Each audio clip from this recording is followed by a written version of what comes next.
Selamat pagi dan salam sejahtera bagi kita semua. Yang terhormat Ibu Yusi Nurholidah SPD, selaku Kepala Sekolah SD Islam Terpadu Inspiratif Bandung.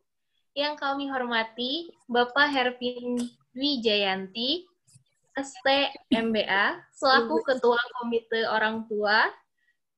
Yang kami hormati para narasumber sekalian, antara lain ada Ibu Rita Herlina, Esos MSI, dan Ibu Nela Widyastuti, Esos MIKOM, serta Bapak dan Ibu peserta webinar pada pagi hari ini.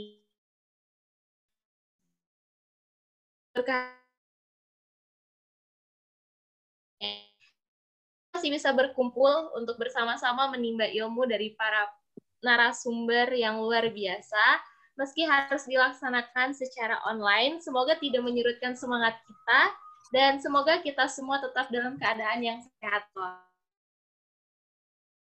Perkenalkan, nama saya Aniza Octavia, yang akan memandu acara webinar selama 1 jam ke depan. Acara ini merupakan acara yang diselenggarakan oleh Arts University dalam bentuk kegiatan pengabdian masyarakat yang bekerja sama dengan SD Islam Terpadu Inspiratif Bandung dengan mengusung tema Psikologi Komunikasi Orang Tua dan Anak di Masa Pandemi. Dengan tema tersebut, diharapkan dapat terjalinnya hubungan yang semakin erat secara fisik maupun psikologis antara orang tua dan anak dengan memanfaatkan momen di masa pandemi ini. Baik, adapun susunan acaranya sebagai berikut. Acara pertama ada pembukaan, kemudian dilanjutkan sambutan oleh kepala sekolah, lalu acara inti ada pemaparan materi pertama, kemudian pemaparan materi kedua, lalu ada sesi tanya jawab dan penutupan. Baiklah hadirin yang berbahagia, guna mengefektifkan waktu, mari kita dengarkan sambutan yang akan disampaikan oleh Ibu Yusi, selaku Kepala Sekolah SD Inspiratif. Kepada Ibu Yusi, dipersilakan. Bismillahirrahmanirrahim. Ada wonten abdi, Bu? Ada, Bu. Ya, alhamdulillah. Nuhun. Alhamdulillah kadangu. Bismillahirrahmanirrahim. Assalamualaikum warahmatullahi wabarakatuh.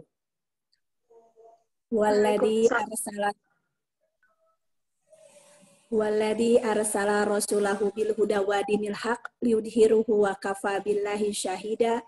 Asyhadu an la ilaha illallah wa asyhadu anna Muhammadan abduhu wa rasuluh la nabiyya ba'dah. Alhamdulillahirabbil alamin.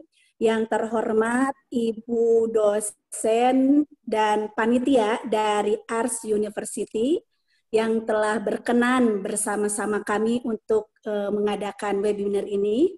Yang terhormat Ibu Ketua Komite, Ibu Hervin, bersama reng-rengannya, bersama anggotanya, dan yang terhormat Ibu-Ibu Wali Murid SD Inspiratif. Wilujeng enjing, mudah-mudahan hari ini dalam keadaan sehat walafiat. Marilah kita sama-sama memanjatkan puji syukur kehadirat Allah Subhanahu wa Ta'ala.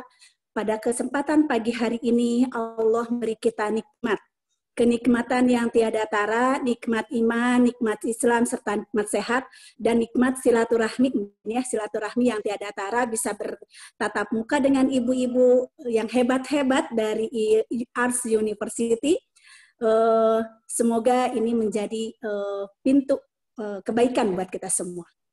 Sholawat dan salam tercurahkan pada Nabi besar Muhammad Sallallahu Alaihi Wasallam, kepada keluarga, kepada kita.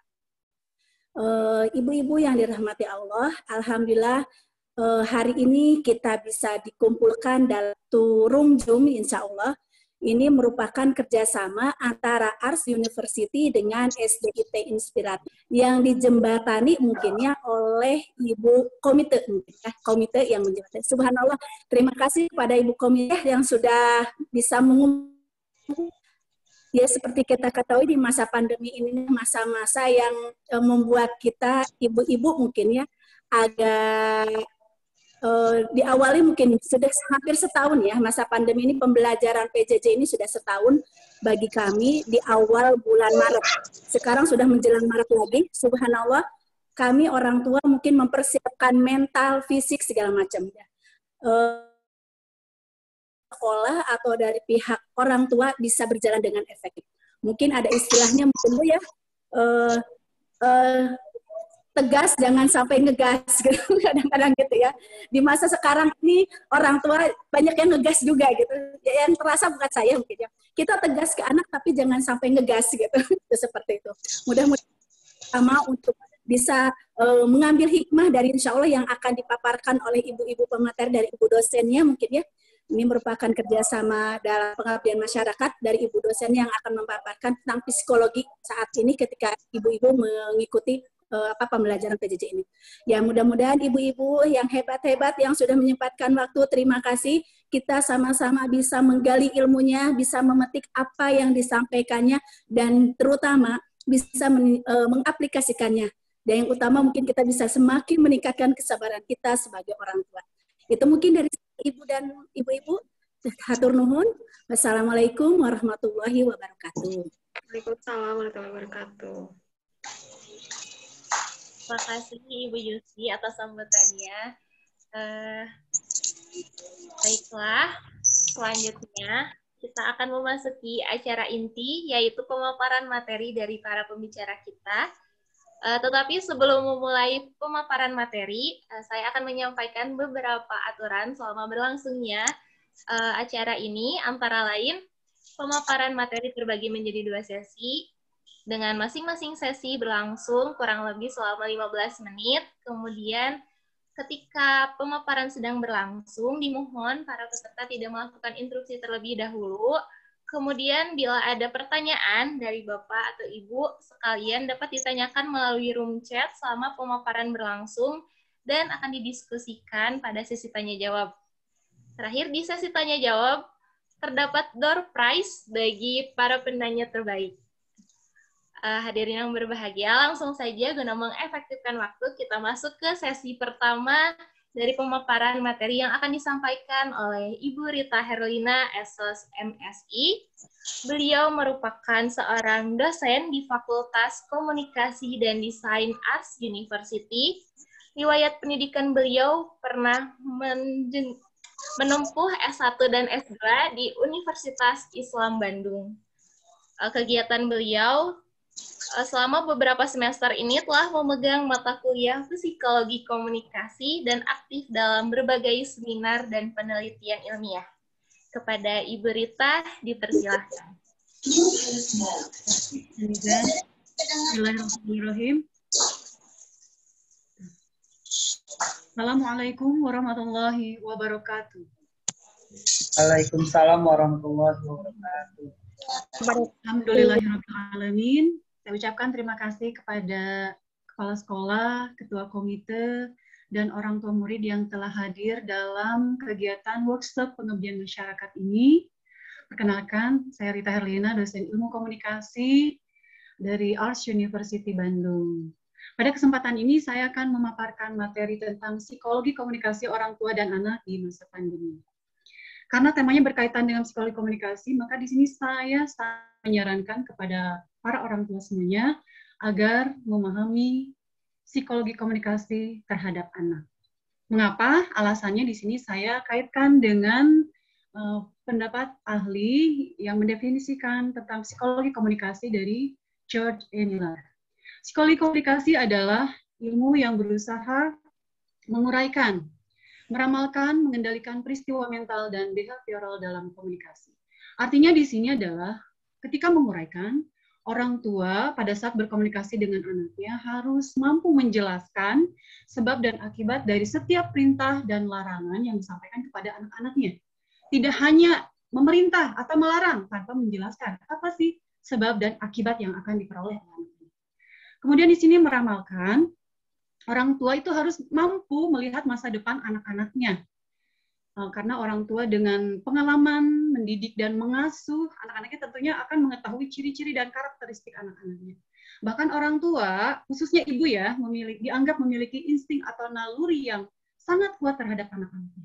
Sehingga orang tua itu akan mengetahui apa yang terbaik yang harus dilakukan oleh anak-anaknya pada hari esok dan atau masa depannya.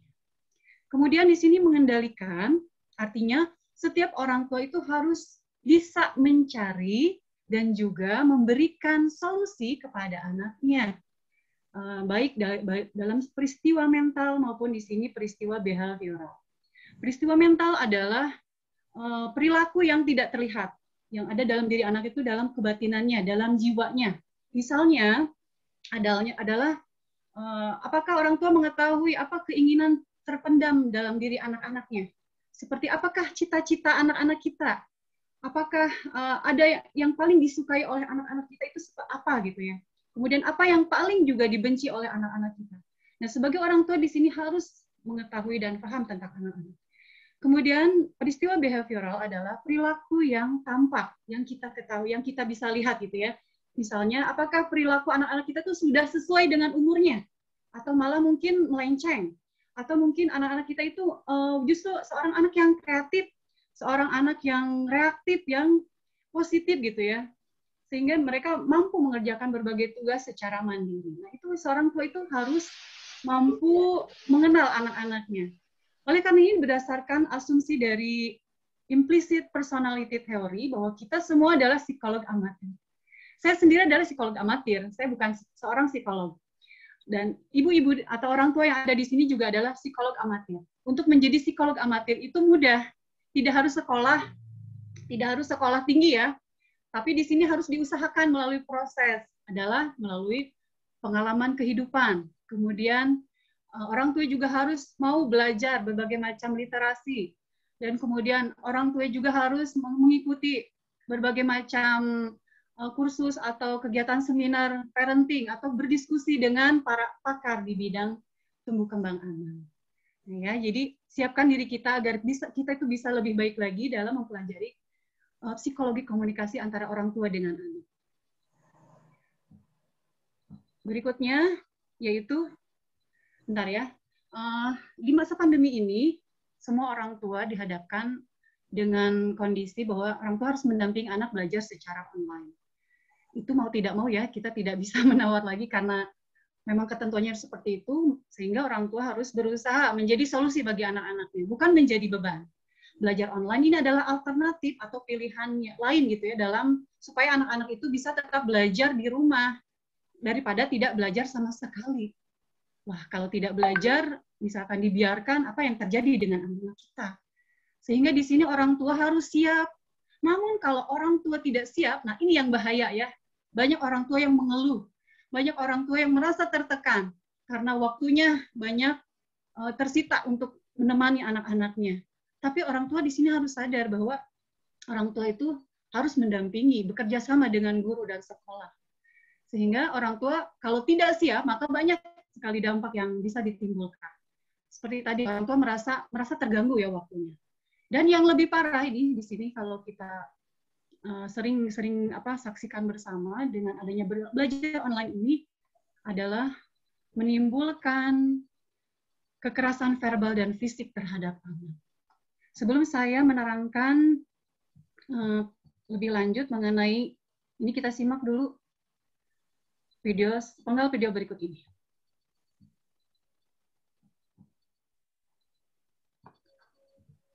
Bentar ya. Pancasila. Tunggu dengar dulu. Pancasila. Pancasila. Satu. Coba lihat di sini. Pancasila. Satu. Dan Tuhan. Ketuhanan yang Maha Esa. Ketuhanan yang Maha Esa. Dua. Tunggu. Ketuhanan yang Maha Esa. Yang Maha Maha. Bentar ya. Ternyata kepijit. Pancasila. Maha Esa. Coba diam jangan nyong. Coba cerita. Coba Jo. Pancasila satu, ketuhanan yang Maha Esa. Pancasila satu dan Tuhanan Ketuhanan yang Maha Esa. Coba Pak Mama no. Nyong, ambil kamar susah sapu no. Kita yang mau bermain Rafael, tanya Yesus tengah mati kita Ada belajar online. Pancasila satu dan Ketuhanan yang Maha Esa. Ketuhanan yang Maha Esa. Maha, Maha. Sini. Coba aja. Mama susah dia sesapu Coba aja kurang sesapu lidi. Jangan situ. Kurang sesapu lidi, coba aja Oke, itu sepenggal video saja ya, karena saya yakin orang tua di sini sudah pernah melihat video ini di YouTube atau di media sosial yang tersebar belakang ini viral. Dan apakah ada yang merasakan mengajarkan atau mendampingi anaknya seperti ini? Coba. Kurang lebih ada nggak yang pernah? Ada. Ya, salah nggak dengan kondisi seperti ini orang tua mengajarkan anak menurut ibu-ibu yang ada di sini atau orang tua? Atau ayah? Bapak. Ya. Yang jelas di sini videonya memang menggambarkan seorang ibu yang mengajarkan anak atau mendampingi anak belajar online, tapi penuh dengan ketidaksabaran. Dan di sini sangat jelas memicu kekerasan verbal dan fisik. Padahal kekerasan verbal dan fisik ini tidak dibenarkan dalam mengajarkan kepada anak. Di sini saya mengutip pendapat pakar yaitu Najla Shihab, seorang praktisi pendidikan, dalam sebuah artikelnya mengatakan kekerasan verbal dan fisik ini justru akan menimbulkan dampak yang lebih buruk terhadap tumbuh kembang anak. Ya, ini justru akan menimbulkan dampak yang buruk. Apa saja menurut Najla Shihab? Yang pertama adalah anak menjadi tidak percaya diri terhadap kemampuannya akan belajar. Yang kedua, anak merasa terbebani atau tertekan, atau mungkin di sini merasa trauma gitu ya, karena dipaksa-paksa harus bisa sama ibunya. Kemudian yang ketiga, di sini anak akan menimbulkan luka batin yang mendalam mungkin ya kalau memang ada kekerasan. Dan itu kekerasan itu akan tersimpan dalam memorinya hingga jangka panjang nanti. Dan yang terakhir, dengan kekerasan ini anak adalah seorang peniru ulung. Karena anak peniru ulung, maka kekerasan tersebut tentunya akan mudah ditiru oleh anaknya. Sehingga di sini dia khawatirkan anak nantinya akan menjadi anak yang pemurung, atau mungkin akan lebih agresif, atau yang lebih parah, anak akan lebih mudah menjadi seorang yang mudah mengeluh terhadap situasi apapun. Jadi tidak fight gitu ya. Nah, oleh karenanya di sini untuk menghindari kekerasan verbal dan fisik, perlu kiranya orang tua itu menyamakan atau persepsinya itu diarahkan dulu gitu. Untuk apa sih tujuannya orang tua mendampingi anak belajar di rumah? Dan di sini kata Najla Shihab juga dikatakan orang tua itu adalah sesungguhnya tujuannya adalah hanya menjadi motivator agar anaknya tetap semangat belajar. Dengan semangat ini maka anak-anak akan mampu menyelesaikan semua tugas-tugasnya.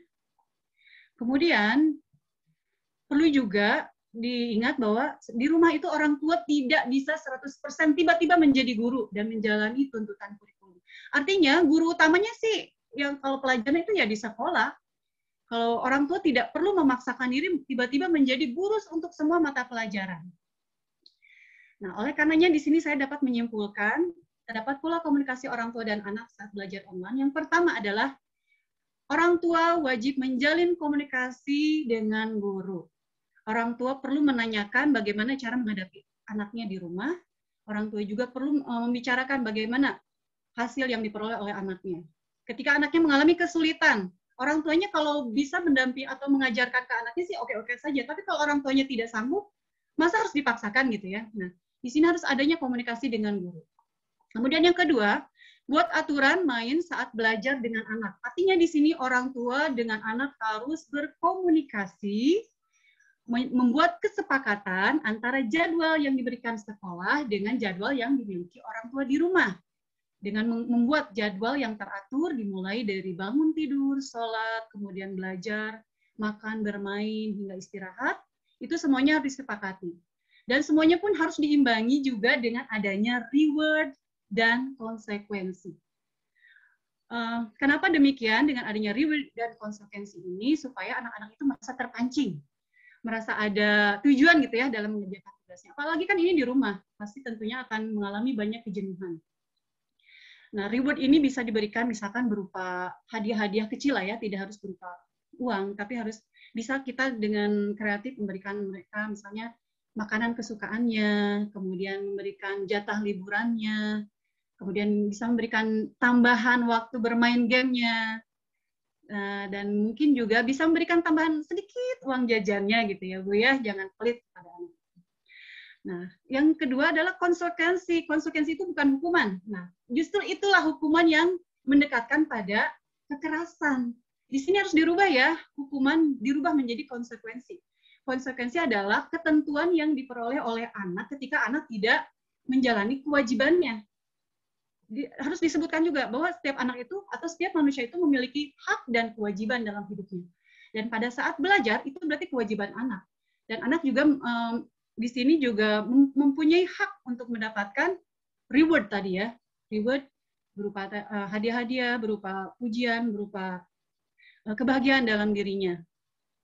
Dan konsekuensi ini juga hak mereka gitu agar mereka anak-anak ini mengetahui bahwa perbuatannya itu tidak, atau misalkan ketika anak tidak memenuhi tugasnya berarti anak-anak tersebut tidak memenuhi kewajibannya dan akan mendapatkan konsekuensi. Konsekuensi ini bisa berupa misalkan pengurangan jatah reward-rewardnya, mengurangi jatah bermain gamenya aja, pasti buat anak itu adalah sebuah musibah ya. Nah, banyak hal lain yang bisa digali lagi, yang jelas jangan sampai ada yang namanya kekerasan. Berikutnya adalah orang tua rutin mendampingi dan memantau belajar anak. Di sini baik yang bekerja di kantor maupun orang tua yang di rumah, tentunya kalau mereka pasti memiliki kesibukan ya, pasti mereka memiliki kesibukan, tapi tidak ada pilihan, tidak ada baik ibu yang di rumah atau yang bekerja itu semuanya wajib di sini mendampingi atau memantau anaknya belajar. Dengan cara apa ya? Dengan caranya masing-masing tentunya ya. Kalau yang ada di rumah tentunya harus disesuaikan waktunya. Kalau yang bekerja di kantor orang tuanya berarti orang tuanya harus bisa mewakilkan anaknya kepada pendamping yang lain, misalnya pembantu atau nenek kakeknya. Hal ini biar supaya memastikan anak-anak ini apakah sudah memahami dengan pelajarannya atau apakah sudah selesai mengerjakan semua tugas-tugas di sekolahnya. Dan yang terakhir, orang tua hendaknya menjadi teman yang menyenangkan bagi anaknya. Artinya di sini orang tua tidak boleh menggunakan kekerasan apapun ya, karena itu tidak dibenarkan. Orang tua tidak boleh memaksakan kehendak untuk memaksakan anaknya agar mendapatkan nilai yang tertinggi, tetapi di sini orang tua harus berdamai gitu ya dengan kondisi yang memang adanya seperti ini. Kemudian orang tua harus membiarkan anaknya belajar secara mandiri, mengerjakan tugas-tugasnya secara sendiri, meskipun istilahnya perlahan tetapi pasti bisa diselesaikan. Dan orang tua ini fungsinya adalah untuk mendampingi. Jangan sampai gara-gara belajar online ini hubungan orang tua dengan anak bisa menjadi renggang. Dan pada akhirnya di sini orang tua harus bisa menjadi solusi bagi anak-anak agar anak-anak di masa pandemi ini bisa tetap belajar dengan aman dan nyaman.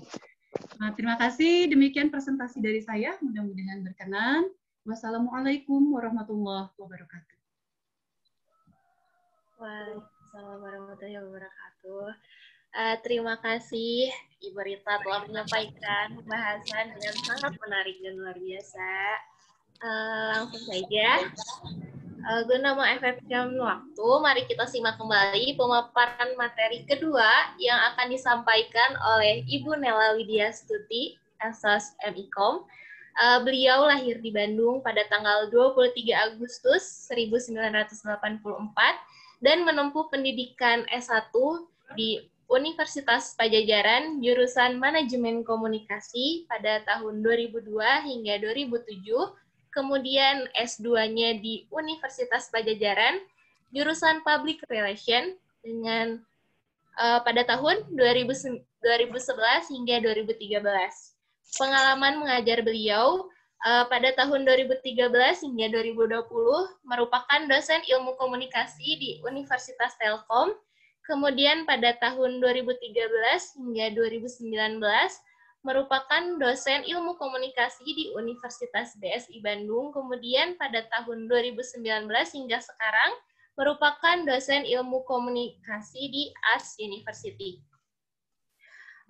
Selain mengajar, beliau juga merupakan moderator program acara radio PPI dunia dan trainer public speaking. Maka dari itu kepada Ibu Nela dipersilakan. Baik, terima kasih Anissa. Terima kasih juga ibu-ibu yang sudah hadir hari ini dalam Pengabdian Masyarakat Ars University. Hari ini di materi yang kedua, jika tadi di materi pertama Ibu Rita Herlina sudah sangat jelas sekali memaparkan bagaimana psikologi komunikasi dan juga pembelajaran online yang tepat bagi orang tua dan murid. Kayak hari ini saya akan memaparkan bentuk dari turunan psikologi komunikasi, yaitu tentang konsep diri. Nah, mungkin ini suatu yang istilah yang awam mungkin ya, atau mungkin baru mendengar istilah tentang konsep diri, tetapi sebenarnya ini adalah sebuah hal yang terjadi dalam kehidupan sehari-hari kita. Bahkan kita sendiri juga pernah mengalami bagaimana konsep diri kita terbentuk. Nah, konsep diri sendiri ini merupakan bagian dari psikologi komunikasi. Jadi, ada banyak sekali pengertian secara ilmiah ataupun teoritis tentang konsep diri, dan ini tentu saja berhubungan dengan tadi yang dijelaskan oleh Ibu Rita. Jadi, kalau tadi di sepenggal video ada diperlihatkan bagaimana seorang ibu yang tidak sabar terhadap anaknya ketika mengajar. Nah, sebenarnya pada saat ibu dan bapak yang ikut mengajar atau mendidik anaknya selama proses pembelajaran di rumah, secara tidak langsung membentuk konsep diri anak yang tentu saja jika misalnya proses pembelajaran ini berlangsung dengan buruk, akan berpengaruh pada konsep diri si anak sendiri. Nah, sebelum masuk ke apa itu konsep diri, kemudian pengertiannya, dan ciri-ciri dari konsep diri yang positif atau negatif itu seperti apa, saya akan memaparkan atau memperlihatkan beberapa fakta yang terkait program BDR atau belajar dari rumah. Jadi, saya menemukan beberapa hasil penelitian mengenai program belajar di rumah ini yang mengatakan bahwa ternyata ketika proses pembelajaran diberlakukan di rumah, ada banyak sekali orang tua yang tidak siap menghadapi program stay at home dan juga belajar dari rumah. Karena mereka sebelumnya belum pernah gitu ya, tiba-tiba harus secara full time membimbing dan mendidik anaknya ketika belajar di rumah. Nah, tentu saja ketidaksiapan ini ternyata berdampak buruk pada hubungan atau interaksi antara anggota keluarga, yaitu di sini adalah orang tua dan anak. Seperti yang tadi diperlihatkan di videonya Ibu Rita. Kemudian ada fakta lain yang mencengangkan bahwa ketika proses belajar dari rumah ini berlangsung, sekalipun proses dibuat senyaman dan semenarik mungkin, tetap saja ternyata anak-anak merasa tidak senang dengan belajar dari rumah. Dan ini, survei ini yang melibatkan hampir seluruh anak di Indonesia mengatakan demikian. Dan faktanya juga ketidaksiapan dan ketidaknyamanan dan ketidaksenangan ketika belajar dari rumah ini tidak hanya dirasakan di Indonesia saja, tetapi ternyata dirasakan di seluruh dunia, di berbagai negara. Nah, dari perasaan yang tidak senang, kemudian ketidaksiapan, ini juga berdampak kepada psikologi orang tua. Pada saat orang tua menemani belajar anak-anaknya, ada beberapa dampak negatif yang ditimbulkan. Nah, salah satunya adalah kekerasan fisik dan verbal. Ada hasil penelitian yang dilakukan oleh para peneliti di Universitas of Michigan pada tahun 2020 lalu, bahwa mengatakan 1 dari 6 orang tua ini mengakui bahwa pernah memukul, bahkan menampar anaknya. Jadi itu minimal terjadi selama 2 minggu. Bahkan mereka membentak, berteriak, menjerit kepada anak-anaknya dengan volume yang tinggi, dan mereka juga mengakui bahwa melakukan frekuensi kekerasan fisik dan verbal ini lebih sering. Ini penelitiannya berlangsung di luar negeri ya, tetapi tidak bisa dipungkiri juga bahwa kejadian ini bisa saja terjadi ya di Indonesia juga, meskipun peliputannya atau penelitiannya belum berlangsung. Tetapi mungkin karena ketidaksiapan, ketidaksabaran, akhirnya mempengaruhi sisi emosi dari orang tua, dan kemudian bentuk komunikasinya jadi tidak nyaman. Nah, ternyata dari dampak negatif ini menimbulkan, tentu nanti akan berdampak kepada psikologi si anak. Nah, jadi ketika kita membuat ekosistem, atmosfer belajar yang tidak menyenangkan, atmosfer belajar yang menegangkan seperti ini ya, ketika orang tua membentak, berteriak, tidak sabaran ketika mengajar. Nah, suasana yang tidak kondusif ketika belajar ini akan berpengaruh kepada konsep diri si anak. Nah, apa itu konsep diri? Mari saya perkenalkan kepada ibu-ibu apa itu konsep diri. Nah, jadi konsep diri di sini adalah kalau misalnya saya terjemahkan secara bahasa secara singkat, yaitu konsep diri itu adalah bagaimana kita menilai diri kita sendiri, jadi atau bagaimana kita memandang diri kita sendiri. Nah, cara pandang atau cara kita menilai diri kita sendiri itu berasal dari mana? Berasal dari hasil interaksi kita dengan lingkungan. Nah, saya garis bawahi ya, hasil interaksi dari lingkungan. Jadi ketika misalnya saya menganggap bahwa saya itu adalah pintar, cantik, penuh semangat, antusias, itu bukan hasil dari sugesti saya. Tapi itu berasal dari hasil interaksi yang saya dapatkan dari lingkungan saya. Siapa saja lingkungan saya, yaitu dari orang tua, dari keluarga, dari lingkungan masyarakat, dari sekolah, yang mengatakan mungkin saya cantik, antusias, penuh semangat, percaya diri, dan akhirnya saya menilai diri saya seperti itu. Nah, jika dikaitkan dengan proses pembelajaran, seperti itu juga yang akan didapatkan oleh anak. Jadi kalau ketika proses pembelajaran terjadi tidak menyenangkan, tidak kondusif, penuh dengan ketegangan, horor, dan lain sebagainya. Ketika anak dibilang, kenapa kamu nggak bisa? Kamu seperti ini aja nggak bisa. Lihat teman-teman kamu bisa. Kenapa kamu nggak bisa? Atau mungkin dicap bodoh atau lemah. Maka anak akan menilai dirinya, oh saya ini bodoh. Oh saya ini lemah. Oh saya ini tidak bisa apa-apa. Nah, jadi pada saat kita akan melakukan proses membentuk konsep diri anak yang positif, maka kita mulai dengan melakukan interaksi atau komunikasi yang memberikan dukungan positif kepada anaknya, kepada anak. Jadi kita buat atmosfer atau lingkungan belajar yang menyenangkan, yang memberikan dukungan penuh positif dan semangat kepada anak, yang nantinya secara perlahan-lahan anak akan membentuk konsep dirinya, bahwa oke, saya ini ternyata pintar, ternyata saya bisa mengerjakan tugas ini, ternyata saya bisa presentasi dengan percaya diri. Nah, itu semua itu didapat dari mana? Dari interaksi dengan orang tua dan anak dengan guru. Nah, oleh karena itu, penting sekali membina interaksi yang positif dengan anak. Jadi kalau misalnya mau anak memiliki konsep diri yang positif, dimulai dari interaksi antara orang tua dan anak yang positif, orang tua, guru dengan anak yang positif juga. Nah, kemudian apa saja sih konsep diri yang bisa kita bangun dari dalam diri sebuah anak. Jadi yang perlu diingat bahwa tadi disebutkan bahwa anak itu adalah peniru yang ulung. Jadi karena mereka belum tahu siapa diri mereka, maka mereka akan melihat orang-orang yang ada di sekitar mereka. Dan juga tadi saya mengatakan bahwa ketika interaksi dengan orang-orang di sekitarnya positif, maka mereka akan membentuk konsep dirinya atau siapa dirinya itu secara positif juga.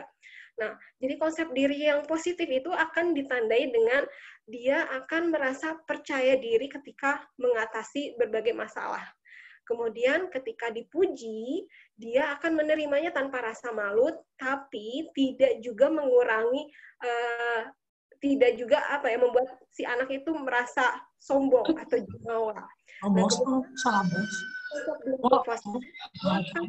Setara dengan orang lain, dia tidak merasa paling hebat atau paling benar gitu.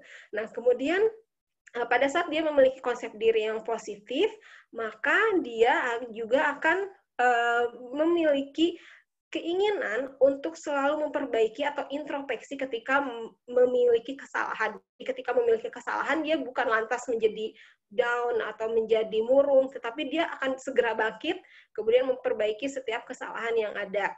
Nah, kemudian konsep diri negatif yang akan timbul jika dukungan dari lingkungannya negatif, maka ketika si anak memiliki konsep diri yang negatif, dia akan peka pada kritik. Artinya peka pada kritik, dia tidak mau menerima kritik sama sekali.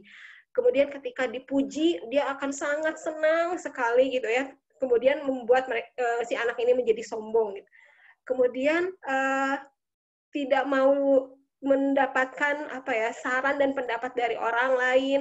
Kemudian ketika dia berkompetisi, maka seseorang yang memiliki konsep diri negatif ini cenderung pesimis dan tidak percaya diri bahwa dia akan berhasil mengalahkan sebuah persaingan. Nah, kemudian seseorang yang memiliki konsep diri yang negatif ini cenderung merasa tidak disenangi orang lain. Jadi dia akan selalu menganggap bahwa orang lain itu memiliki prasangka yang buruk kepada dirinya. Jadi kita bisa melihat ya bahwa dua macam konsep diri yang yaitu positif dan negatif ini bisa didapatkan dari sebuah dukungan di keluarga. Jadi kalau misalnya dukungannya positif, maka tentu saja akan menghasilkan konsep diri yang positif. Jika dukungannya negatif, maka akan menghasilkan konsep diri yang negatif.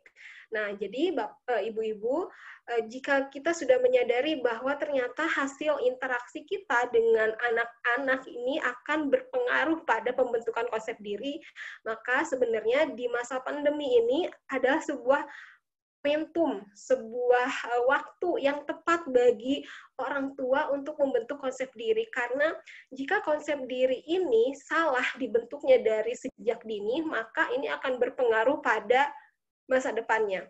Jadi ibaratnya ketika kita membuat patung, jadi kalau misalnya pada saat kita membuat patung dari tanah liat, kemudian bentukannya sudah salah, kemudian si patung tanah liat itu sudah mengeras dan kemudian jadi sebuah patung, maka kita tidak bisa memperbaikinya lagi. Ya, nah demikian juga dengan konsep diri. Jadi kalau misalnya si anak sudah diberikan, sudah menilai bahwa dirinya itu adalah tidak percaya diri, kemudian peka pada kritik, kemudian bersikap pesimis, apalagi dia selalu berburuk sangka pada orang lain, itu semua akan dibawa ketika dia dewasa. Nah, oleh karena itu, ibu-ibu, di masa pandemi ini, saatnya bagi kita untuk sering melakukan komunikasi keluarga dan memahami psikologi komunikasi mereka dengan menanamkan masukan-masukan, dukungan-dukungan yang positif, interaksi yang positif yang tentu saja nantinya akan berpengaruh pada konsep diri mereka. Gitu ya. Jadi ini adalah saat yang tepat bagi ibu-ibu untuk memperlihatkan kepada mereka, mendukung mereka supaya mereka bisa melihat bahwa diri mereka ini adalah sebuah pribadi yang percaya diri, yang bisa bersaing dengan teman-temannya, yang ketika gagal, misalnya gagal mengerjakan tugas, bukan berarti ini adalah akhir dari segalanya. Mereka bisa terus berjuang hingga akhirnya berhasil. Nah, konsep-konsep seperti ini bisa dimasukkan pada saat proses pembelajaran yang tentu saja secara perlahan-lahan, insya Allah nanti mereka akan memiliki konsep diri yang positif. Jadi, konsep diri yang positif dari sebuah anak ini dimulai dari keluarga, terutama dari ayah dan ibunya. Karena anak, jadi ada sebuah teori yang mengatakan bahwa anak itu adalah cerminan dari perilaku orang tuanya. Jadi setiap ucapan, tindakan, dan perilakunya itu adalah cerminan dari orang tuanya. Jadi di masa pandemi ini adalah saatnya kita menampilkan cerminan yang positif kepada anak, sehingga anak bisa meniru, dan akhirnya menampilkan, menciptakan, dan membentuk konsep diri yang positif di diri anak. Nah, seperti misalnya, jika kita menanamkan konsep diri seperti kamu pintar, kamu bisa mengerjakan tugas, kamu percaya diri, kamu hebat, ini adalah sebuah dukungan-dukungan positif yang bisa dimasukkan ke dalam diri anak. Dan anak pasti akan mempercayainya. Gitu ya. Jadi kalau misalnya kita berikan dukungan, kita berikan pujian, dan sebagainya, anak akan memiliki konsep diri positif. Pun demikian sebaliknya, jika kita memasukkan kalimat-kalimat negatif, dia akan meyakininya dan membentuk konsep dirinya seperti apa yang dikatakan oleh lingkungan sekitarnya. Nah, jadi seperti apa sajakah yang harus dilakukan ketika proses pembelajaran di rumah di masa pandemi ini dengan memahami psikologi komunikasi anak dan orang tua. Nah, jadi untuk membentuk konsep diri yang tepat kepada anak, terutama konsep diri yang positif, maka mulai dari sekarang ibu-ibu dan juga orang tua bisa merancang sebuah proses atau mendesain sebuah proses pembelajaran yang menyenangkan bagi si anak. Tadi di awal saya mengatakan bahwa ada penelitian yang mengatakan bahwa sebagian besar atau hampir seluruh anak tidak senang. Sekalipun kurikulum sekolah sudah dibuat semenarik mungkin, tapi toh tidak bisa menggantikan menyenangkannya belajar di sekolah. Nah, oleh karena itu, mari ibu-ibu di rumah yang saat ini berjuang untuk menemani anak-anaknya belajar di rumah.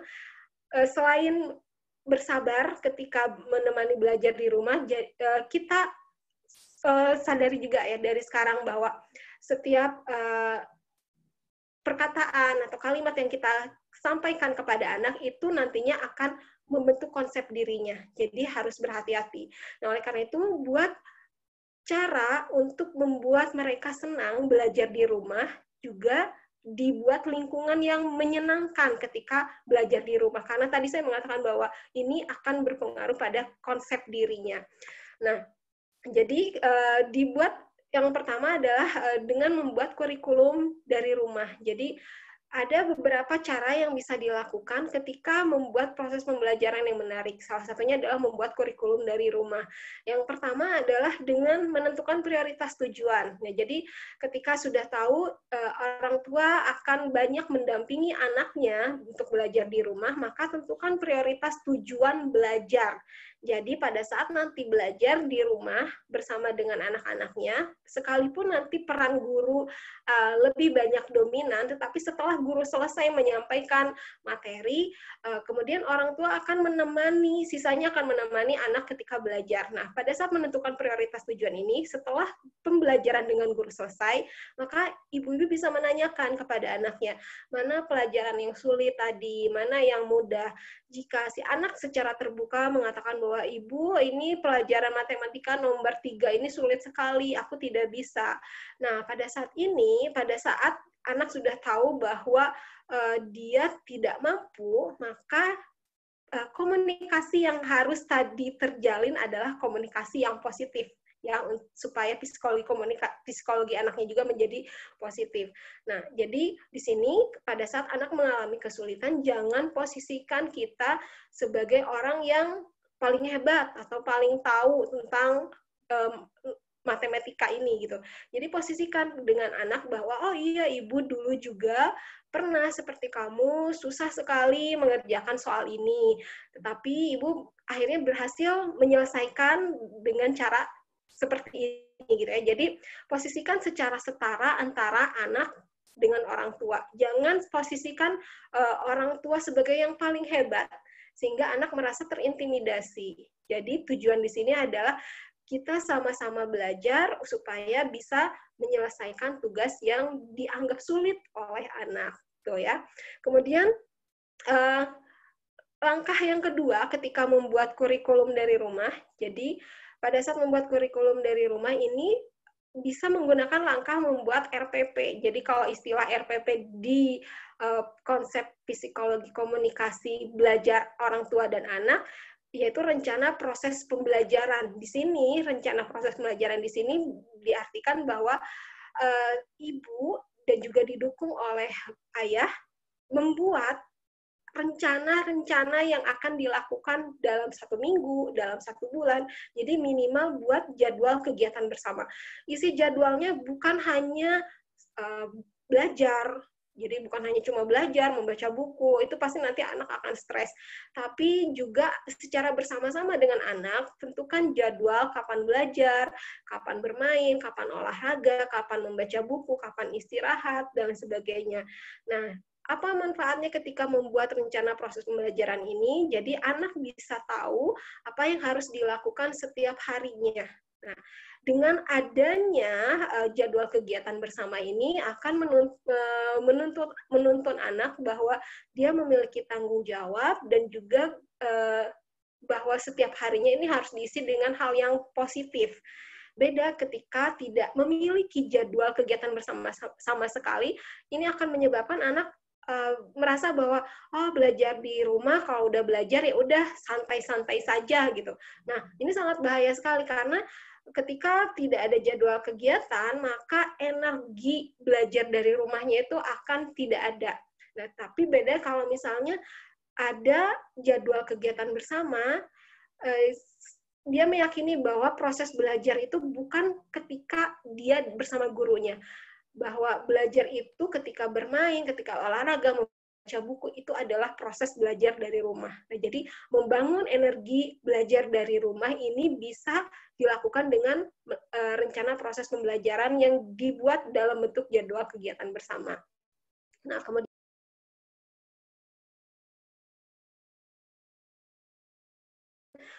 terus membuat si siswa semangat untuk belajar dari rumah sekaligus membentuk konsep diri yang positif dalam diri anak, yaitu menentukan konsekuensi. Nah, ibu-ibu ketika membimbing anak-anaknya belajar dari rumah, pahami bahwa setiap pembelajaran ini memiliki dampak bagi mereka. Ya, jadi ketika kita belajar di rumah tanpa paham apa dampak atau akibatnya, seperti kita makan dan minum tapi nggak tahu gitu apa manfaatnya tubuh kita. Nah, demikian juga kita harus memberikan komunikasi yang terbuka kepada anak, apa saja tanggung jawab yang harus dimiliki anak ketika belajar dari rumah. Nah, ini adalah kesempatan bagi ibu-ibu dan bapak-bapak juga untuk membangun kedisiplinan dalam diri anak. Tadi sudah dipaparkan di poin kedua bahwa dengan membuat jadwal kegiatan bersama, kita melatih sisi tanggung jawab.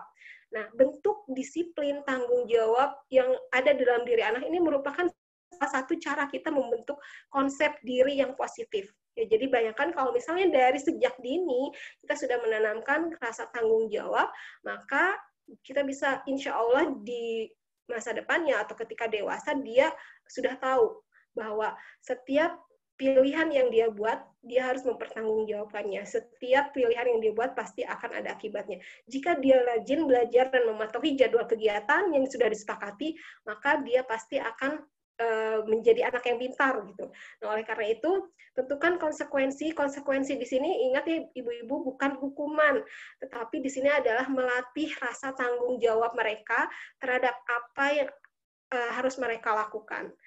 Gitu. Kemudian kurikulum dari rumah yang bisa dibuat supaya pembelajaran yang lebih menyenangkan adalah ketika si anak sudah berhasil melakukan jadwal kegiatan bersamanya, prioritas tujuannya sudah tercapai, lalu rayakan dengan penghargaan. Nah, penghargaan di sini adalah sebuah pujian. Ungkapkan dalam bentuk pujian karena anak tidak membutuhkan barang, ya, tetapi yang dia butuhkan adalah kehangatan, kedekatan fisik dan emosional yang positif, terutama dalam bentuk pujian. Nah, ternyata ketika kita memuji atas hasil jerih payah anak ketika belajar dari rumah ini, bisa menumbuhkan percaya diri anak.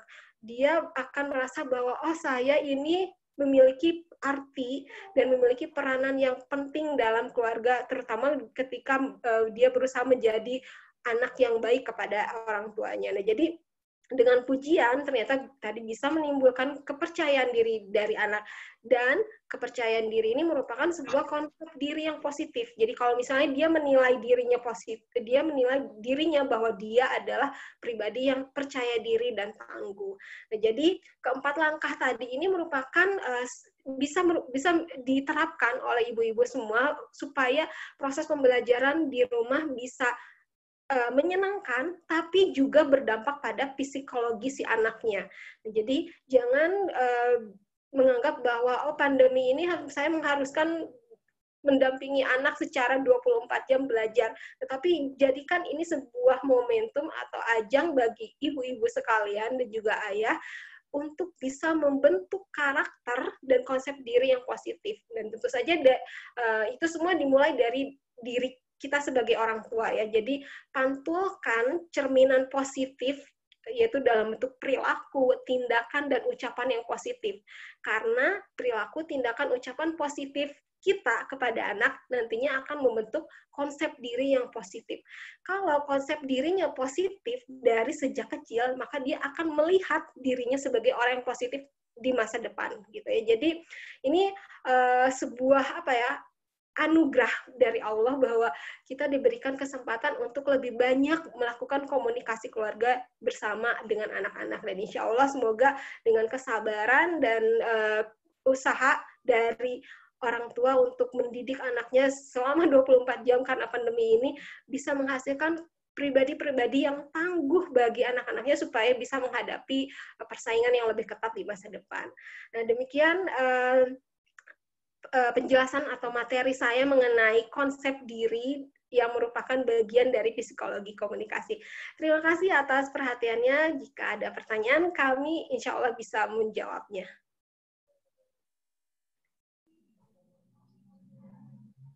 Ya, terima kasih Ibu Nela yang telah menyampaikan pemaparannya dengan sangat menarik dan inspiratif. Gimana ini Bapak-Bapak, Ibu-Ibu, masih semangat? Kita akan memasuki sesi selanjutnya, yaitu sesi tanya-jawab bersama pembicara kita. Sudah ada beberapa pertanyaan yang masuk ke room chat di sini. Langsung saja kita ke pertanyaan pertama dari orang tua Arjen. Assalamualaikum. Anak saya berusia 8 tahun, bulan Juli nanti, sekarang dia sudah kelas 2. Saya suka down dan tidak percaya diri apabila melihat anak ibu-ibu lain sudah lebih hebat, lebih baik dalam membaca, menulis, mengaji, dan yang lainnya. Sedangkan anak saya masih terlihat dalam tahap belajar. Bagaimana cara mengatasinya agar saya bisa lebih percaya diri dan bisa lebih memotivasi anak sehingga saya tidak down? Terima kasih. Mungkin Ibu Rita atau Ibu Nela mau menjawab? Oke, mungkin Bu Rita. Ya, boleh saya dulu ya. Saya akan mencoba menjawab pertanyaan pertama dari Ibu Romlah ya, di sini. Iya, betul Ibu. Orang tua Arjen. Saya langsung menjawab saja. Di sini perlu kita sepakati bersama atau pahami bersama bahwa setiap anak pada dasarnya itu membawa potensi yang berbeda-beda. Coba kenali dulu deh, Bu. Anak-anak itu memiliki potensi seperti apa gitu yang dibawanya. Apakah dia lebih condong dalam hal motoriknya, atau dia lebih kepada visualnya. Nah, itu seorang tua, setiap orang tua itu harus mengenal dulu potensi anak-anak kita. Nah, di situ kemudian, dan juga setiap orang tua itu harus meyakini bahwa setiap anak dengan proses selama orang tua mengajarkan terus, insya Allah harus yakin gitu ya, suatu saat juga anak-anak itu akan bisa. Dan di sini saya sangat melihat di sini Ibu bahwa saya suka down dan tidak percaya diri. Nah, itu adalah sebuah sikap yang justru hanya akan membuat konsep diri anak menjadi negatif. Yang tadi sudah disampaikan oleh Bu Nela. Dengan orang tuanya sendiri down atau tidak percaya diri, maka otomatis anaknya pun akan menjadi tidak percaya diri. Itu jawaban untuk yang pertama. Sekaligus aja ya, Aniza, ini ada pertanyaan yang kedua dari Ibu yang saya sanggup jawab ya, biar sekalian. Ya, mangga Ibu. Dari siapa ini? Arsyaka Soma, siapa nih? Dari Arsyaka, ya. Nah, di sini pertanyaannya mengenai zaman dulu jika seorang anak diberi nasihat, maka cukup sekali anak akan nurut. Berbeda dengan zaman sekarang, rasanya mungkin harus setiap menit untuk memberikan nasihat. Apakah ada waktu yang terbaik untuk memberikan nasihat kepada anak? Oke. Nah, kita pahami lagi ya, Bu ya. Sesuai dengan nasihat, pasti Ibu sudah pernah dengar dengan nasihat yang disampaikan oleh siapa ini, Umar bin Khattab kalau nggak salah, yang menyampaikan bahwa didiklah anak-anakmu sesuai dengan zamannya, karena anak-anak tidak hidup di zaman kita gitu ya. Jadi ketika anak-anak diberi nasihat, kalau zaman dulu langsung nurut, mungkin dulu itu tidak, bisa jadi dulu itu tidak ada teknologi internet seperti sekarang. Karena sekarang adanya teknologi, jadi anak-anak seolah-olah sulit gitu ya untuk diberikan pengertian, diberikan nasihat. Karena banyaknya masukan dari atau pengaruh dari teknologi tersebut. Nah, berbeda ketika di sini pertanyaan yang lainnya apakah ada waktu yang terbaik untuk memberikan nasihat kepada anak? Ada, Bu. Pasti ibu-ibu bisa pasti mencarinya ya. Kalau misalkan merasa sulit gitu untuk berbicara kepada anak, mungkin di sini ibu-ibu atau orang tua atau ayah gitu ya,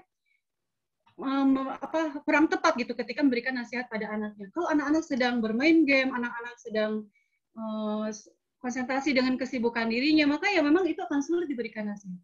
Tapi di sini orang tua harus jeli, bisa mencari waktu yang terbaik. Misalnya ya, ini yang saya tahu, ketika adalah anak-anak selesai makan, biasanya kan anak-anak terusnya akan dalam kondisi kenyang. Anak-anak ada dalam kondisi tenang. Pada saat setelah makan ini, makan siang misalnya, kita bisa sambil berbicara, kita bisa sambil berdiskusi dengan anak-anak. Dan ada satu lagi waktu yang paling baik ketika menasihati adalah, yaitu ketika mereka kita ajak untuk sholat berjamaah, dan selesai sholat berjamaah, maka di sanalah waktu yang paling mustajab gitu ya, atau paling baik lah ya untuk saling berdiskusi dengan anak atau menasihati kepada anak. Demikian masukan dari saya, mungkin Bu Nela. Terima kasih, Niza. Baik, terima kasih Bu Rita. Tambahan dari saya untuk pertanyaannya Ibu Romlah, bagaimana supaya anak lebih hebat dalam membaca, menulis, mengaji, dan lainnya. Baik Ibu Romlah, yang perlu dipahami bahwa setiap anak itu adalah istimewa. Setiap anak itu memiliki bakat masing-masing. Jadi, jangan pernah membanding-bandingkan anak dengan anak orang lain. Ya, jikalau misalnya si anak memiliki kelemahan, bukan berarti si anak itu gagal. Tetapi ketika dia terhambat ketika belajar, misalnya mengaji atau membaca, jangan sampai kita membandingkan itu sih itu pintar, kenapa kamu nggak bisa? Nah, pada saat kita seperti itu, maka ini tentu saja akan berbahaya pada pembentukan konsep diri. Nah, yang harus kita pahami adalah ketika dia tidak bisa pada satu hal, coba Ibu lihat apakah dia unggul atau pintar di hal yang lain. Nah, jadi jangan pernah memaksakan ketika dia lemah dalam satu hal, dipaksakan untuk bisa. Ikuti saja prosesnya, ikuti saja semampunya dia, tapi jangan lupa untuk terus memotivasi. Nah, tetapi sebaliknya, jika dia ternyata pintar dalam satu hal, misalnya lebih pintar melukis, mungkin lebih pintar pada saat menulis. Nah, itu yang dikembangkan, itu yang dimotivasi untuk menjadi lebih hebat lagi. Kalaupun dia lemah di satu sisi, bukan berarti kelemahan itu diabaikan, tetapi tetap diberi semangat supaya lebih baik lagi. Tapi kalau misalnya dia tidak menyukainya, maka jangan dibandingkan. Nanti akan ada prosesnya dia bisa. Jadi untuk menumbuhkan kepercayaan tadi ya, jadi kalau misalnya memotivasi anak berarti membanding-bandingkan dengan anak yang lain, memarahinya ataupun menjudge bahwa dia tidak bisa, tetapi motivasi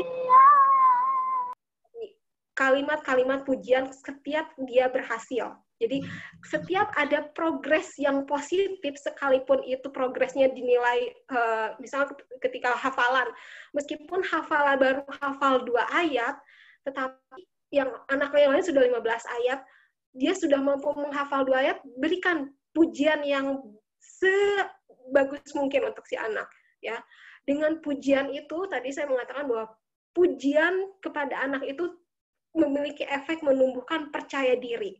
Ya, sekalipun dia berhasil menghafal 2 ayat, tapi kita berikan pujian, dukungan yang positif, dia akan termotivasi. Oke, kalau gitu aku akan tunjukkan kepada Bunda bahwa aku bisa menyelesaikan menghafal semua ayat. Karena dia tahu bahwa ternyata pujian itu sangat menyenangkan bagi dia. Ya, dan dia tahu bahwa dengan menghafal, dia bisa menghafal 2 ayat, berarti saya bisa menghafal misalnya 15 ayat. Nah, gitu ya. Jadi ketika tadi si anak sulit untuk menulis, membaca ataupun mengaji, jangan lupa bahwa itu adalah usaha si anak untuk bisa, gitu ya. Jadi ketika si anak berusaha, jangan lupa kita memberikan tadi berikan penghargaan, rayakan dengan bentuk penghargaan. Bisa merayakan dengan cara apapun, terutama tadi dengan pujiannya. Jadi untuk ibu Romlah, jangan putus asa, jangan berkecil hati ketika anaknya berbeda dengan anak yang lain. Jangan lupa bahwa setiap anak itu istimewa dan unggul. Ya, pada saat berbeda bukan berarti dia gagal, tapi ini adalah tantangan bagi kita supaya memotivasi si anak lebih maju lagi. Begitu. Itu jawaban dari saya untuk Ibu Romlah. Ada pertanyaan lagi? Ada Ibu. Ini dari Ibu Kepala Sekolah kita. Katanya ketika masih kecil, konsep dirinya sudah bagus. Ketika menginjak remaja, bergaul bersama teman-temannya. Kemudian, apakah konsep diri bisa berubah? Apakah bisa pengaruh teman dapat berpengaruh kepada konsep dirinya? Begitu Ibu katanya. Baik, terima kasih Ibu. Jadi, apakah konsep diri ini berubah? Jadi, konsep diri ini dibentuk terutama pada masa usia emas ya, usia emas dan usia dini anak. Nah, di seiring waktu, konsep diri, misalnya ketika anak memiliki dukungan yang positif di keluarganya, tentu saja dia akan memiliki konsep diri yang positif. Tapi ketika dia keluar dari rumah, terutama pada saat remaja atau mungkin SMP, SMA, dia akan bertemu dengan teman-teman barunya yang berbeda dengan lingkungan dari keluarganya. Apakah bisa berubah? Bisa, Ibu. Tetapi jadi proses konsep diri ini terbentuk dari usia anak-anak sampai remaja. Ketika dia memasuki fase dewasa, seperti tadi saya jelaskan bahwa ketika kita membuat dari tanah liat, pada fase dewasa patungnya itu udah jadi udah tidak bisa dibentuk apa-apa lagi. Dan demikian juga dengan pembentukan konsep diri. Pada saat remaja, anak masih mencari siapa jati dirinya, siapa dirinya. Nah, untuk mencari siapa dirinya, jati dirinya, itu dia akan banyak berinteraksi dengan orang-orang di sekitarnya, bukan hanya di keluarga, tetapi di lingkungan. Nah, ketika ternyata interaksi dengan lingkungan luar lebih banyak dibandingkan dengan lingkungan keluarga, maka konsep diri yang terbentuk adalah konsep diri yang berasal dari lingkungan luar, yaitu misalnya masyarakat, teman-teman, sekolah. Tapi jika ternyata lingkungan jika dia lebih banyak berinteraksi dengan lingkungan keluarganya, sekalipun dia mendapatkan masukan-masukan yang negatif dari lingkungan luar seperti misalnya teman-temannya atau guru-gurunya, maka dia akan lebih banyak melihat kok dirinya secara positif dari lingkungan sekolah. Jadi misalnya seperti ini, pada saat si anak memasuki masa puber gitu ya, di masa anak-anak, si anak kita berikan dukungan yang positif, komunikasi yang positif, sehingga konsep dirinya positif. Misalnya percaya diri, optimis, kemudian tidak peka kepada kritik, pokoknya dia punya konsep diri yang positif. Memasuki masa puber, dia sudah mulai punya banyak teman. Nah, masukan-masukannya ternyata berbeda dengan masukan-masukan dari keluarga. Pada teman-temannya, ternyata dia banyak dibully, misalnya ya. Dia dibully bahwa dia dicap jelek, kemudian tidak berprestasi, pokoknya hal-hal yang negatif. Nah, kemudian dia akan bimbang, sebenarnya siapa diri saya? Nah, jika misalnya konsep diri negatif dari luar, masukan dari negatif dari luar diadu dengan masukan dari keluarga, jika dukungan dari keluarga lemah, maka dia akan mengamini konsep diri dari luar. Nah, jadi bisa berubah. Nah, oleh karena itu, peran keluarga di sini sangat membentuk konsep diri anak sampai nanti dewasa. Jadi terus motivasi, terus beri dukungan yang positif, terus lakukan komunikasi yang positif, terus buat lingkungan yang positif bagi anak, sehingga ketika dia mendapatkan masukan negatif dari luar, dia tidak saran atau masukan-masukan dari keluarganya, gitu ya.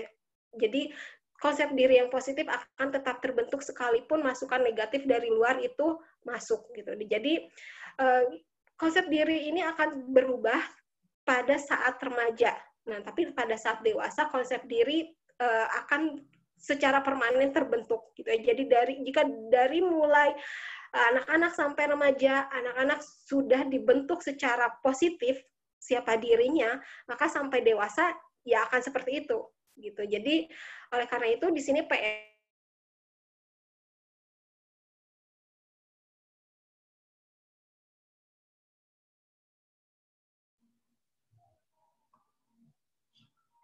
Oh, mohon maaf Ibu, sepertinya ada kendala di Ibu Nela.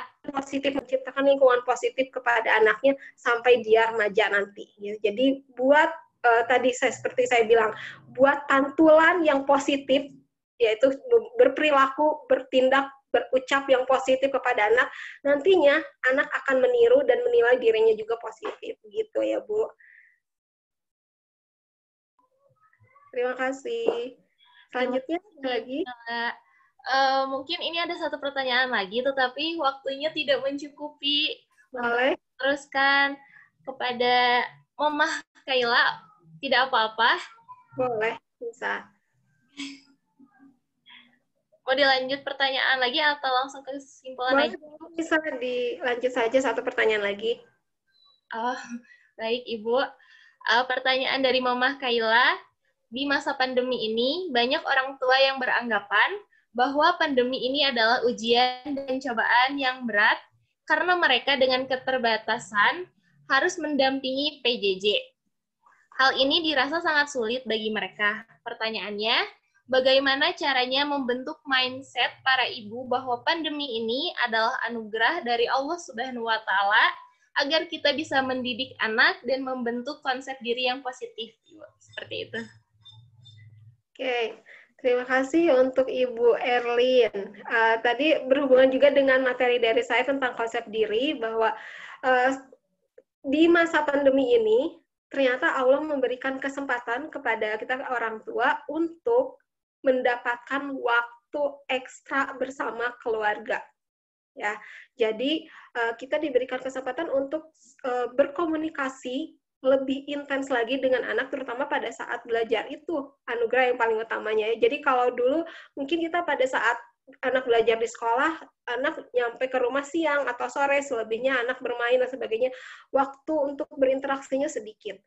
Nah, justru di sini adalah ajang bagi ibu dan anak untuk lebih banyak berdiskusi, berbicara, berkomunikasi dari hati ke hati tentang apapun yang terjadi pada saat itu, gitu ya. Jadi tadi saya memaparkan bagaimana caranya supaya ini belajarnya menjadi menyenangkan dengan anak-anak pada saat belajar di rumah. Ya tadi, buat kurikulum di rumah sendiri ala ibu, ya. Jadi jika anak sudah belajar dengan gurunya, maka saya akan buat proses pembelajaran ala saya sendiri yang menyenangkan, yang penuh dengan komunikasi yang baik. Jadi ketika kita membuat proses pembelajaran sendiri dengan anak di rumah, maka terjalin komunikasi secara tidak langsung, terjalin komunikasi antara anak dengan orang tua.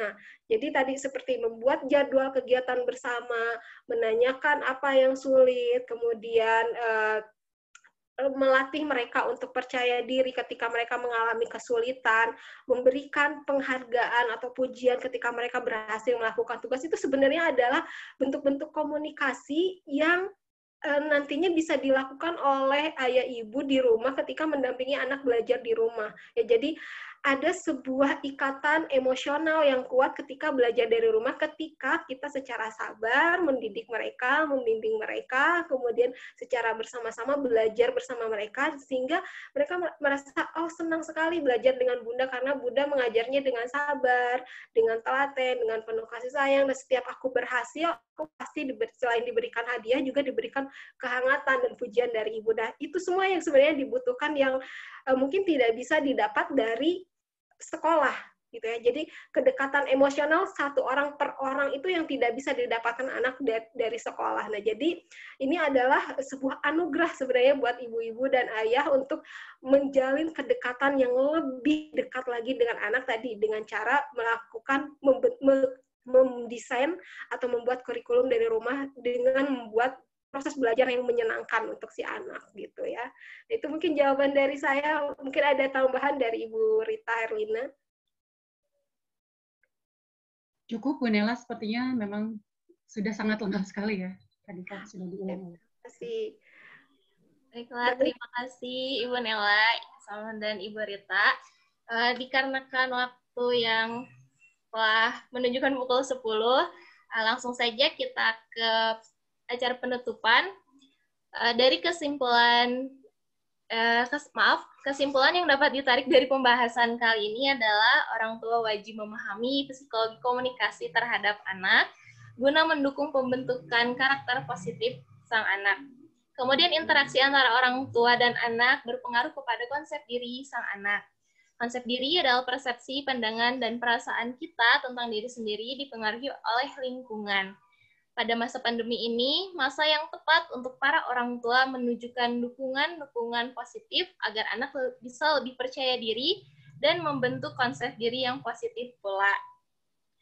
Maka dari itu apabila konsep diri sang anak sudah positif dari awal, maka sang anak dapat melihat dirinya di masa depan dengan lebih positif.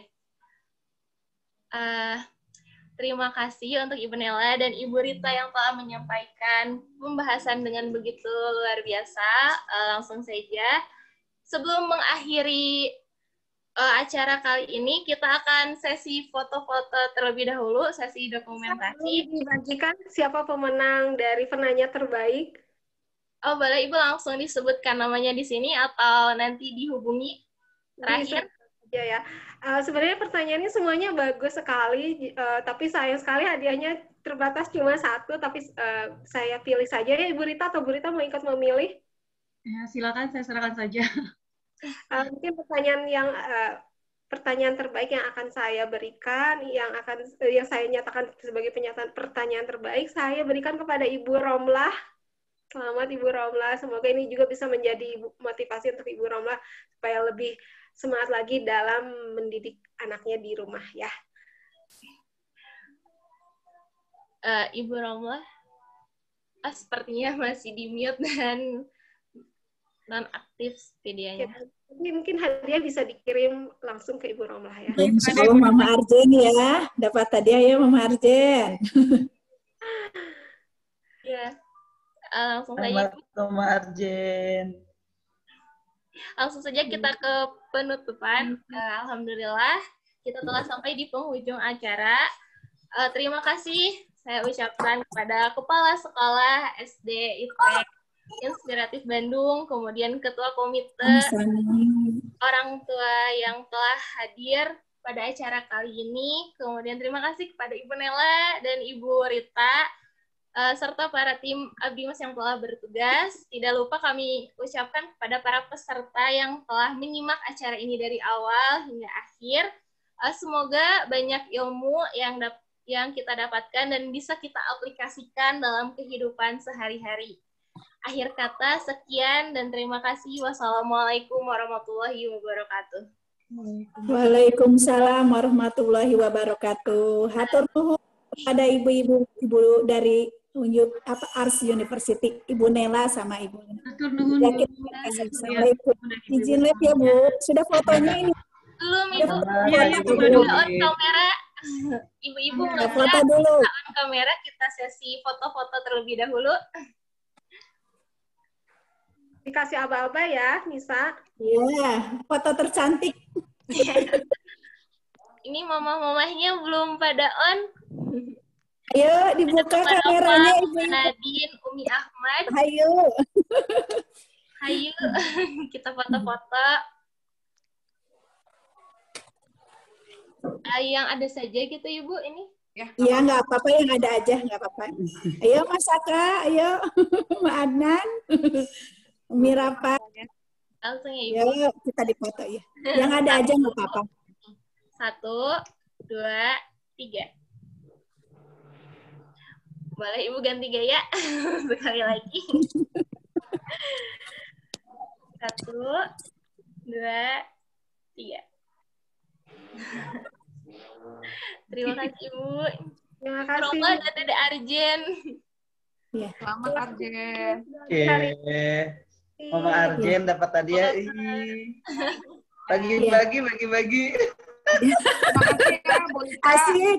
Ibnu Sina bakal bagi-bagi ya di Pura. Ya, Ibu hatur nuhun izin live Bu. Terima kasih. Ya. Terima kasih. Assalamualaikum. Hatur nuhun. Um, Bu Anissa, Bu Rita, sama Bu Nela hatur nuhun. Assalamualaikum. Bu. Assalamualaikum warahmatullahi Hatur nuhun semuanya. Assalamualaikum. Dah, kita Thank you ya, Nel. Nela Ya. dan tim, Kak Ros dan tim, Bu Rita. Ya, mangga hatur nuhun, Bu. Bu Romlan, saya minta alamatnya ya, nanti saya kirim hadiahnya. Ya, siap. Oke. Terima kasih, Bu. Ya, Assalamualaikum.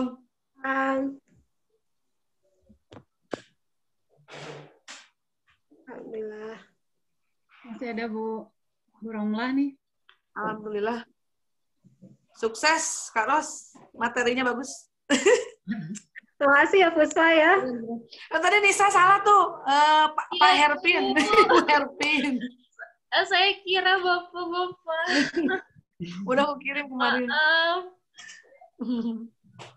Ya, sukses. Mudah-mudahan nanti ada lagi acara selanjutnya ya. Sampai ketemu Bantu lagi kami ya. ya. Ya. Mm-mm. Nanti Oke. Bu Romlah share ke aku ya. Direkam nggak ini? Direkam. Rekam nggak? Oh, rekam. Nanti minta rekamannya ya. Dikirim aja ke saya. Nanti saya untuk ibu yang lainnya. siap, Bu. Oke. Lisa, Thank you. Assalamualaikum. salam. Makasih ya Nisa sama Lisa kerjasamanya. Mudah-mudahan nanti kita bisa kerjasama lagi ya. Ya Ibu, terima kasih juga Ibu.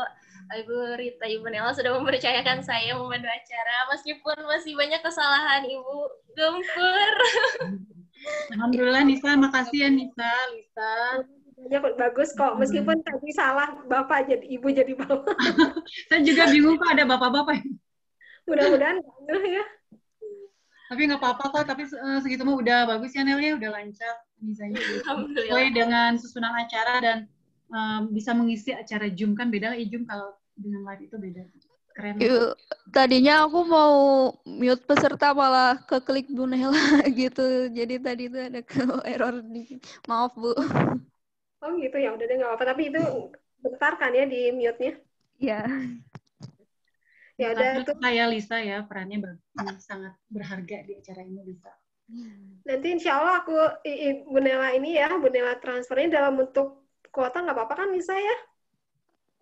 Gak apa-apa, Bu. Ya udah tuh. Anissa sama Lisa, makasih banyak udah ngebantu Bu Nela sama Bu Rita. Mudah-mudahan nanti kita bisa kerja sama lagi ya. Ya, Iya Bu. Ibu, amin. Terima kasih Ibu. Pengalamannya luar biasa. Pasti nanti kalau misalnya ada acara lagi, insya Allah aku ajak Nisa lagi deh.